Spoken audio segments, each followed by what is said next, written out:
Home and away NRL style continues with Mitchell Pearce announcing that he will be joining the Newcastle Knights on a $46.3 billion deal for the next 10 years. Now, Will, you were obviously championing that he was going to go there. I actually think it's a pretty good deal for both parties. No, I think it's amazing. I think Pearcey's made the right decision. I said that a couple of weeks ago. Just being in Newcastle is a lot different. Being from Newcastle is a lot different. And knowing how they treat their own is a lot different. You're very different. Very different, mate. But I mean, like with Pearcey, I think he was over the bubble that gets created when you do live in Sydney. Everything he did was magnified by 100, compared... Especially at a club like the Roosters. I mean, he can admittedly, he's always been accountable for what he's done. He has stuffed up off the field and he's always been the first to go, you know what, I'm sorry. And it's only been a detriment to himself. Yeah. He's not hurting other people. No, so that's right. He's stuffed up and he says sorry and that's it. And that's all you can judge him by. He's man enough to come out and go, I'm sorry, try and learn. And he has done that. And I think as a 28, 29-year-old man, Newcastle being a club that's going forward and forward and forward, I think it's a perfect fit. There's these young kids there that are just willing and they love Pearcey. Like Kalen Ponga, you've got, Sione Matau-Tita, and a couple of boys like Skiddy and a couple of guys from Guerrera. All these guys, they've all been a part of the Roosters squad and they all look up to him so much. So I think it's one of the best moves of the year. I think he's going to go down as the buy of the year. Oh, for sure. And I think that one thing with him, not only is the pressure of expectation off him a little bit. I mean, there's expectation, but the expectation is, will the Knights make the 8? Yeah. Not will the Roosters win the comp. And I think that's going to be really good for his mental state. Yeah, I just think at this stage in his career, he's played 240 first-grade games. He's 28, 29 years old. He's played 20 Origins. So he's played a hell of a lot of football. And Newcastle has been searching out for a number 7 since Andrew Johns has retired. And I think this is going to be, Danny Badira said, it's the best buy since Ben Kennedy. Yeah. And me in 2012. I don't know if they mentioned you in that. But look, they just rubbed that out of them. One thing that I really liked is that Mitchell Pearce, a lot of people, as you would know, have bonus clauses written into their contract. So if you achieve individually, Mitchell Pearce has had written into his contract team-based bonuses. Yeah. So he'll get paid more if they make the 8 or the top 4, and if they win the comp, he gets probably the keys to the city. He gets given he gets given Toronto West. He gets Merriweather. Yeah. But you don't want Toronto West. But yeah, look, I think that's a really nice way for Mitchell Pearce to do it because his financial success rests on the team, and that's I mean, like his base contract is fair and it's well deserved. Yeah. I mean, you have a look at the market. You got some players that aren't rep players, haven't played as many games, is not a good a player as he is, and they're on nearly $1 million. Yeah. So he deserves every single cent he gets. For sure. And I think that Cronulla were chasing him, Manly were chasing him. I just think. I don't think he wanted to play second fiddle to Cherry Evans. Yeah. He'll suit Newcastle. And I think with Newcastle and the fans and everything like that, they just love a player who rips in all the time. Yeah. And he suits that down to a T. There's not a game, I mean, like you can, this is what I say all the time, they're always smashing Pearcey about his Origin letdowns. But they don't understand what the hell's been happening in the last 10 or 12 years when we've been smashed. Queensland side. It's not a bad Queensland side, is it? So his efforts, club level, have been outstanding. Out of if you win or loss, he's always in the top 3 or 4 players on both sides. So that's all Newcastle want from him. They want direction. They just want a person who's going to lead that side. And I think he's going to be a little bit of the Pied Piper up there. I think he could. I think they'll get some signings now. They'll get some signings now. He's the first piece of that puzzle. I hear rumblings. There's a couple of big boys that aren't happy at some clubs down here. So they've still got $1 million to spend in the cap. You can get a really good outside back because I don't really trust the Newcastle Knights outside backs at the moment. I think they're decent first graders. They need a real classy outside back. Yeah. I mean they've got Tau Moga who's going to be a gun right centre, but I think they just need. You're probably going to push Sione Matau-Tia back into the centres as well, but they're wingers. They need some good wingers. So a person who can probably play. Connor Watson's probably going to play. I'm not sure, maybe 5'8". They're getting Brock Lamb. They've got a lot of pieces to move around, but they'll sort that out. That's what the coach is for. That's what coaches do. But I think he's going to be their best buy for ages, and I just wish him all the luck. I've spoke to him about Newcastle, and how the people are, and they'll rally around him. Oh, they'll love him. They will love him. So I think it's going to be exciting. You know, it's made Newcastle come up. You know, I think in his head he was going, you know what, the Roosters are already built, Cronulla's built, Manly's built. I want to go to a club where it's a challenge, where the club's on me. I'm going to put the club on my back. You know what I mean? So I think he wants that. He wants that responsibility. He wants that responsibility, and for him to do that, to go out of his comfort zone, and to go to a place like Newcastle, 3 wooden spoons in a row, Ian, and he's going to go there. I know they're bought well. Doesn't mean they're going to play well, and if they don't play well, it's all on his shoulders. The other big move is obviously the human headline, Jarryd Hayne. Now, he has officially asked for release from the Titans. Yeah. The Eels have signed him. There's a little bit of a stink around the fact that they reckon he's taking about a $700,000 haircut to sign with Parramatta, and whether or not the NRL should register that contract for the simple fact that if he's worth 1.2, are they registering a player? But obviously there's extenuating circumstances around that. He wants to be closer to his family, and you can understand he's that. comfortable at Parramatta. Yeah. He's been there since he was 13 years old. You know, I mean, people are always quick to get on Hainesy's back. You know, they always just hammer him, going, oh, he's this and that. He leaves Parramatta to go chase a dream. He ends up catching that dream, you know, and then he comes back. He wanted to he wanted to come back to Parramatta. He made that They promised him a contract. Trust me. They promised him this, and then all of a sudden left him in limbo. Yeah. So what's he supposed to do? You know, he signs for the Titans. The Titans offer him 1.2 mil or whatever they wanted to offer him. So he accepts that.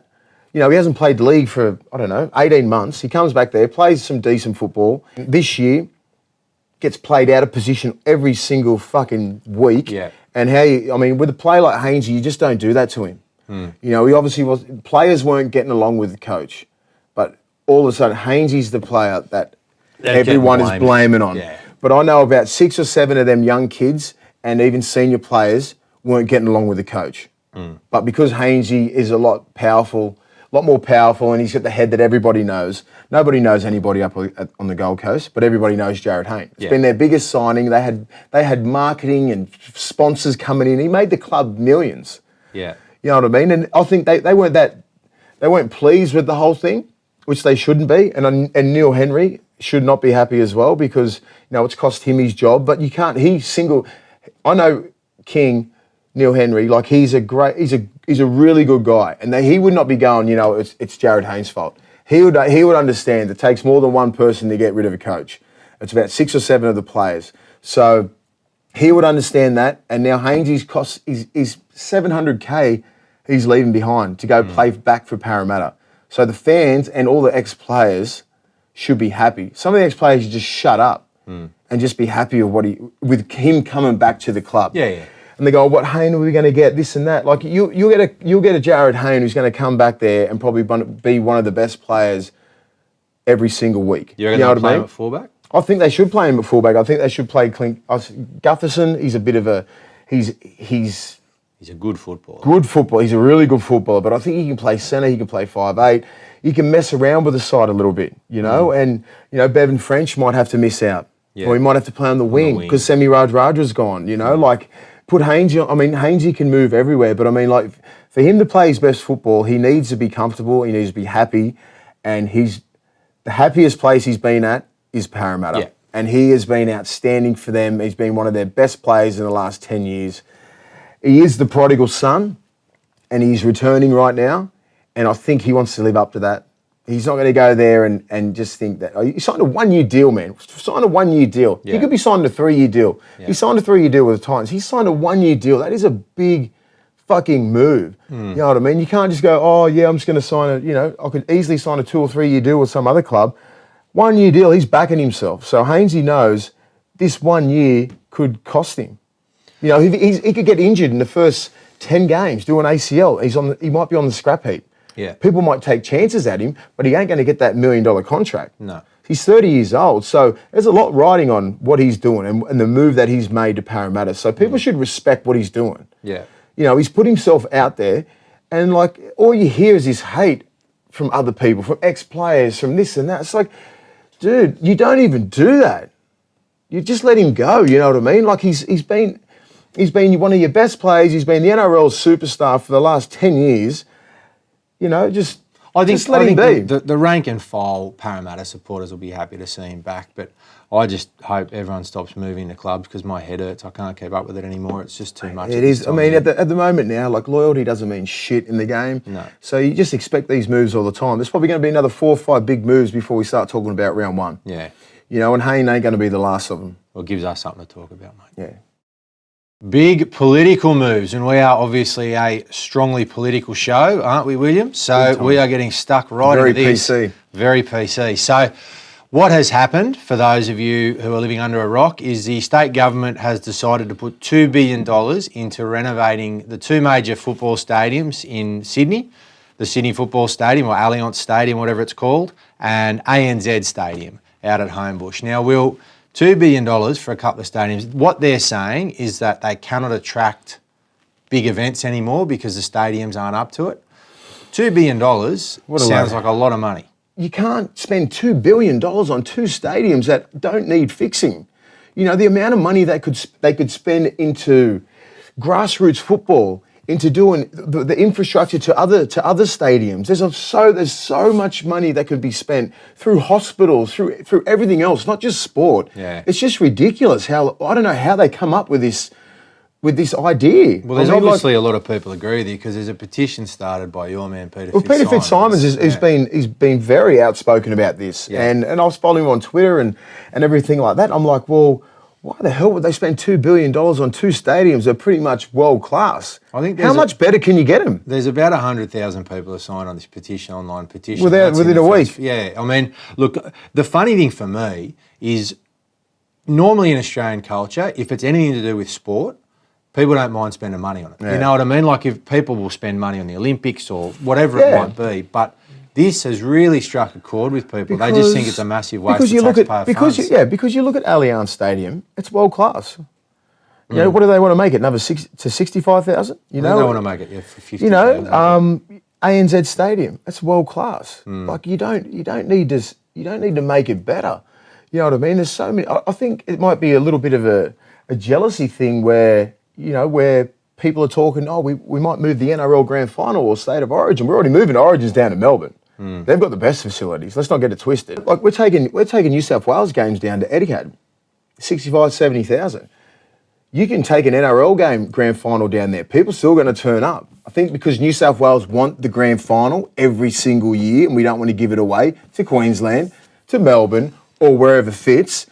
We have to come up with this bullshit excuse that we want to build 2 massive stadiums. Todd Greenberg came out today, which I found quite strange, and said that if they back away from this, that he will consider taking the NRL Grand Final elsewhere. Now, I just think, obviously, it's driven by agenda. Yeah. But I don't know, is that helpful from the NRL?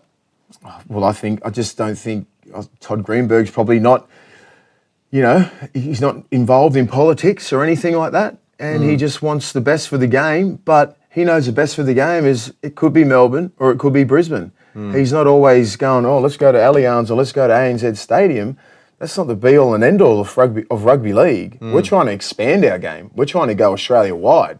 It's called the National Rugby League. But the ANZ holds 90 or 88,000 or something. Suncorp holds 52 and Etihad holds, I think, 60. So why would you move? Like, I don't understand why Greenberg's coming out saying they'd move it from, if they don't. It's not like the stadium's going to fall over. Well, maybe they move to MCG. It's 110,000. That's a fair point. You know, that's probably the best stadium in Australia. You get 110,000 and the there. worst place to watch a rectangular game at. Yeah, I know that. And that's probably their big argument with ANZ. We've had to move the things in closer, but how much closer do you want? $2 billion. What they're saying is that every event that they have, every major event, brings $50, $60 million into the New South Wales economy.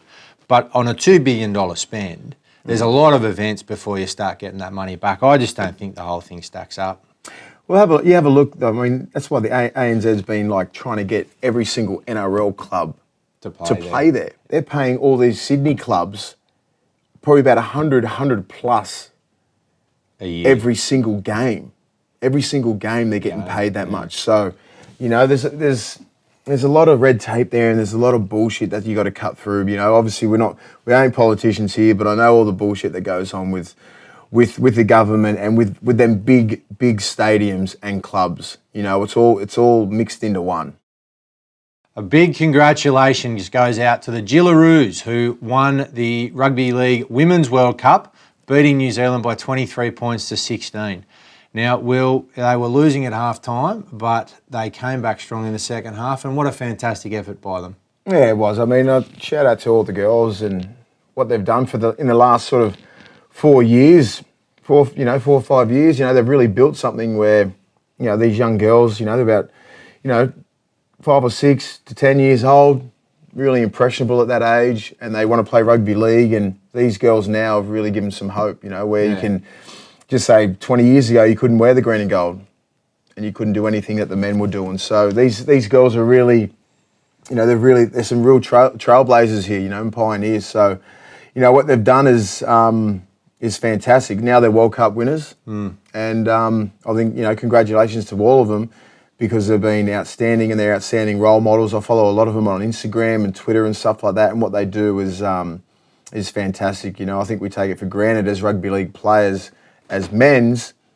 You know, you think it's just the norm, and you don't really realise how hard it is for the other side, like with the women, with all the stuff they have to go through. So, you know, it was great that they got to play before the men's in the World Cup final, and to play like they played. You know, I mean, I've been saying it for a couple of times on this show. It's how they play is ferocious. Yeah. You know, they hit hard, they run the ball hard, they do everything, all the little fundamentals that, you know, the NRL players do.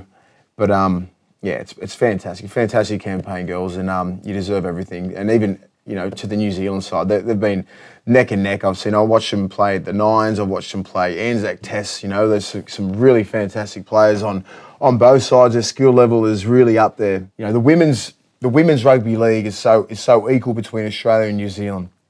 I'd love the next World Cup to expand a little bit, and with the Pacific Island teams come in, the Samoan side, the Fijian side, Tongan side, obviously, to try and make the world game a little bit bigger. But, you know, you got to start somewhere, and congratulations to the women. There was obviously a significant difference between the Australian and New Zealand sides and some of the other nations that played. But I tell you what, we've said this before, there's no way that these teams can grow and improve unless they're involved in tournaments like this. So for the Canadians and the Papuans and the Cook Islands, it was fantastic to have that tournament. Yeah.